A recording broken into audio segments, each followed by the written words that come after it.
Either যেরকম গভর্নমেন্টের একজন প্রধানমন্ত্রী থাকে আর একজন প্রেসিডেন্ট থাকে আর বিভিন্ন বিভাগে মন্ত্রীরা থাকে, আল্লাহরও ওইভাবে রাষ্ট্র, আল্লাহ বা ভগবান বা গড তারও এই বিশ্ব এগুলিকে পরিচালনা করার জন্য বিভিন্ন মন্ত্রণালয় আছে।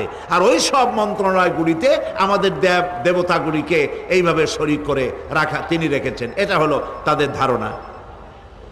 2 নম্বরে নবী করিম সাল্লাল্লাহু আলাইহি ওয়াসাল্লামের রিসালাত সম্পর্কে তাদের এই ব্যাপারে তারা একমত হতে পারে নাই, কিন্তু নবী করিম সাল্লাল্লাহু আলাইহি ওয়াসাল্লাম মিথ্যা কথা বলেছেন নাউজুবিল্লাহ এটা তারা ধারণা করতে পারতো না, কারণ 40টি বছর পর্যন্ত একটি মিথ্যে কথা তিনি বলেন নাই। সুবহানাল্লাহ বলেন। নবুয়তের আগ পর্যন্ত কোনো মিথ্যে কথা তার কাছ থেকে লোকেরা শোনে নাই। সুবহানাল্লাহ। সারা জীবনেও তিনি কোনো মিথ্যে কথা বলেন নাই। তৃতীয় যে বিষয়টি, এই বিষয় ছিল তাদের মারাত্মক প্রশ্ন।